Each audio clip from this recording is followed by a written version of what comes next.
¿Cómo están? Bueno, vamos a ver hoy un poco más cómo trabajamos con las variables y cómo convertimos los conceptos abstractos y complejos en variables e indicadores que me permitan observar lo que sucede en la realidad, ¿sí? Entonces, en primer lugar, vamos a recordar un poquito sobre las variables. Las variables es un término que viene de la estadística, ¿sí? Y remite a las características que posee la unidad de análisis, ¿sí? Puede tomar diferentes valores, no necesariamente son valores numéricos. Si pensamos en una unidad de análisis estudiantes, por ejemplo, podemos hablar de variables como edad, sexo, nivel de escolaridad, etcétera. ¿Sí? Son propiedades o características susceptibles de tomar distintos valores o intensidades y eso es lo que se conoce con el nombre de variables. Recordemos que las variables tienen categorías, ¿sí? Son los valores o clasificaciones al interior de cada variable. Por ejemplo, la variable edad, ¿no? Los rangos de edades de cada unidad de análisis, nivel de escolaridad, la relación con la familia, ¿sí? Son los valores que van a tomar esas variables, lo que me sirve para medir, es decir, medir siempre pensando cómo asignar un valor a esas variables. Ahora bien, de acuerdo a la cantidad de categorías que tengo y cómo las ordeno, vamos a poder distinguir a las variables de acuerdo a su nivel de medición, ¿sí? Digamos, a la forma en la que asigna valor a esas categorías, ¿sí? Siempre los niveles de medición, recuerden, depende de las categorías con las que construya la variable. Y siempre van a ser categorías exhaustivas, es decir, no me pueden quedar casos afuera, y mutuamente excluyentes. Es decir, si yo hago intervalos de edades y digo, bueno, entre 18 y 33 años, tengo que poder que no se me mezcle un intervalo de edad, ¿sí? Ya no puedo dudar en qué categoría entra. Si estoy construyendo intervalos de edades, voy a decir, bueno, entre 18 y 22 años, entre 23 y 27, entre 28 y 32. No voy a poder decir entre 18 y 22, entre 22 y 27, porque ahí quien tenga 22 años no voy a saber en qué categoría colocarlo, ¿sí? Entonces, estas variables podemos ver que hay dos grandes clasificaciones, las variables cualitativas y las variables cuantitativas. Dentro de las variables cualitativas vamos a encontrar dos niveles de medición, entre las cuantitativas dos niveles de medición. Es decir, hay 4 niveles de medición posibles. Cada una incluye a la otra, ¿sí? La primera es una variable nominal. ¿Qué hace una variable nominal? Nombra solamente. Por ejemplo, variable localidad de residencia. Entonces, clasifico Ramos Mejía, San Justo, Morón, Villa Luzuriaga, González Catán, etc. ¿Sí? Digamos, solamente estamos nombrando, no las ordenamos de ninguna forma, después si queremos las ordenamos alfabéticamente, pero ninguna tiene mayor valor que otra, son todas iguales en ese caso. La variable ordinal es aquella variable que nombra y ordena, ¿sí? Por ejemplo, nivel de estudios, hasta primario completo, hasta secundario completo, hasta universitario o superior completo. ¿Por qué?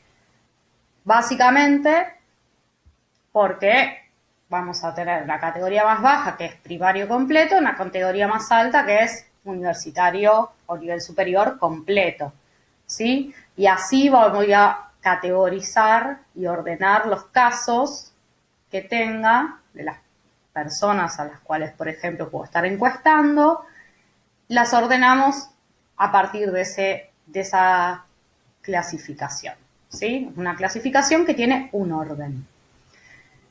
El siguiente nivel de medición es un nivel de medición intervalar, ¿sí? O sea, nombra, ordena y asigna un valor que se ordena en intervalos. En general, estamos hablando de intervalos numéricos, ¿sí? Entonces puedo pensar, por ejemplo, edades en intervalos, cantidad de hijos en intervalos, ¿sí? Promedios de notas por intervalos, ¿sí? Y las variables de razón son aquellas que nombran, ordenan, asignan valores y permiten operaciones aritméticas. Por ejemplo, contabilizo la cantidad de inasistencias, ¿sí? De 1 a 20 de inasistencias y ahí ya tengo el número. Después puedo hacer un promedio de las inasistencias de un curso, ¿no? A partir de la cantidad de inasistencias de cada uno de los estudiantes de ese curso. Lo que permite la variable de razón es avanzar un poco más y sacar promedios, moda, etcétera. Lo que vamos a ver es cómo podemos después ordenar estos datos, ¿sí? No voy a poder sacar un promedio de una variable nominal, no voy a poder sacar un promedio de una variable ordinal, sí, de una variable de razón muy fácilmente, de una intervalar requiere otro proceso, pero podría llegar a hacerse. Y ese tipo de cuestiones que lo vamos a ver más cuando trabajemos con los análisis de datos, pero en principio quédense con esta idea de cuando estoy construyendo una variable, construyo también de acuerdo a diferentes niveles de medición, ¿sí? Estos niveles de medición dependen de las categorías. Ahora bien, nosotros tenemos variables conceptuales, teóricas, que necesitamos convertir en variables operativas para medir un fenómeno, ¿sí? Es trasladar esa variable, ese concepto abstracto, en algo más concreto. Hay variables que son simples de transformar en indicadores, por ejemplo, edad. Bueno, ¿cuál va a ser mi indicador? La edad concreta. Después tendré que definir si la ordeno en intervalos o si voy a preguntar directamente la edad o si voy a preguntar la edad y luego construir los intervalos, ¿sí?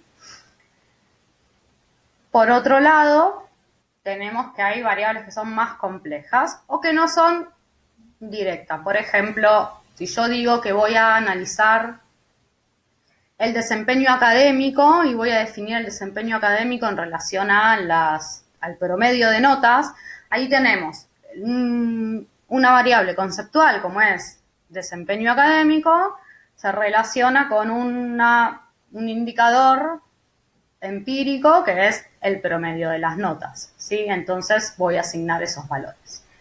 Por ejemplo, en vez de usar el promedio de notas, podemos ver esta es una investigación en la que los investigadores necesitan trabajar sobre la variable hacinamiento de los hogares, ¿sí? La unidad de análisis son hogares en este caso. Entonces, consideran que el nivel de hacinamiento va a depender de la cantidad de personas por habitación, ¿sí? Tendré que saber la cantidad de habitaciones de los hogares y la cantidad de personas que habitan en esa casa. Entonces, vamos a tener una variable teórica, como es hacinamiento en los hogares, y podremos hablar de dos categorías, sin hacinamiento o con hacinamiento, y necesitamos saber cómo observamos eso. Bueno, lo observamos por la cantidad de personas que hay por habitación, ¿no? Entonces ahí vemos cómo los valores de la variable, sin hacinamiento o con hacinamiento, se pueden observar en los valores del indicador. El indicador va a ser cantidad de personas por habitación, ¿sí? Entonces ahí tenemos cantidad de personas, hasta 3 personas por habitación, decimos que es sin hacinamiento, o cantidad de personas con habitación, podemos decir que hay hacinamiento, ¿sí? Podríamos pensar algo similar también con desempeño académico y promedio de notas. Podemos decir bajo desempeño y alto desempeño académico, por ejemplo. Entonces decimos que hasta un promedio de 6, de 1 a 6 puntos, va a ser bajo desempeño académico y de 6,5 a 10 va a ser un alto desempeño académico. Vemos cómo tenemos que transformar a veces variables conceptuales en variables operativas, indicadores que me permitan observar en la realidad. Ahora, podría ser que desempeño académico yo también lo observara en relación a más variables, ¿no? Yo digo, bueno, el desempeño académico solamente el promedio no me alcanza para ver. Vamos a ver el promedio y la cantidad de materias aprobadas de esa persona en relación a la cantidad de tiempo que está en la carrera. Bueno, entonces ahí ya tenemos dos dimensiones. Por un lado, los promedios y por otro lado, la cantidad de años que está cursando y las materias aprobadas, ¿sí? Entonces ahí lo que hacemos se conoce como proceso de operacionalización. Otra vez, Hay variables que son sencillas, como la variable edad, que no necesitan operacionalizarse. Y otras variables más complejas que requieren definiciones detalladas para que cualquier otra persona entienda el sentido y la construcción de dimensiones y variables operacionales. Por ejemplo, proceso de enseñanza-aprendizaje, ¿sí? O desempeño académico. Yo necesito definirlo para que la persona, cuando siga leyendo la investigación, otra persona, otros lectores, comprendan qué es lo que yo quiero decir con este concepto. Operacionalizar la variable implica transformar esta variable abstracta y compleja en dimensiones y variables concretas, ¿no? Indicadores que me permitan observar, ¿no? En este caso de variables complejas, la construcción del indicador requiere una acción previa que tiene que ver con estas dimensiones, ¿sí? Entonces, ustedes ya empezaron a trabajar sobre los conceptos y definiciones que van a tomar en su investigación, que se presentarán en el marco teórico conceptual. Bueno, a partir de esas definiciones construirán variables e indicadores más concretos, ¿no? Entonces, el primer paso es tener esa definición conceptual de la variable a partir de una perspectiva teórica o diferentes perspectivas teóricas con las cuales yo defina esa variable, por ejemplo, proceso de enseñanza-aprendizaje. El segundo paso es construir las dimensiones que derivan de dicha variable, ¿no? Pensábamos recién desempeño académico. Bueno, por un lado, promedio de notas, por otro lado, cantidad de años cursando la carrera, por otro lado, cantidad de materias aprobadas, podría ser, ¿no?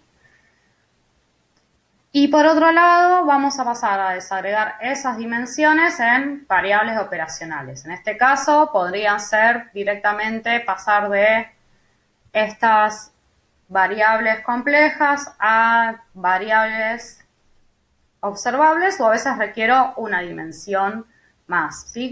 Son como arbolitos que se van desarmando, ¿sí? Que van ramificándose. Después de este proceso habremos pasado de una variable teórica a indicadores empíricos observables. Este proceso lo podemos ordenar en un cuadro de doble entrada o en un mapa conceptual. En la parte de ejercicios y ejemplos de operacionalización les mostramos algunas posibilidades de trabajo para que las tengan en claro al momento de operacionalizar y construir los indicadores de sus variables en sus propias investigaciones.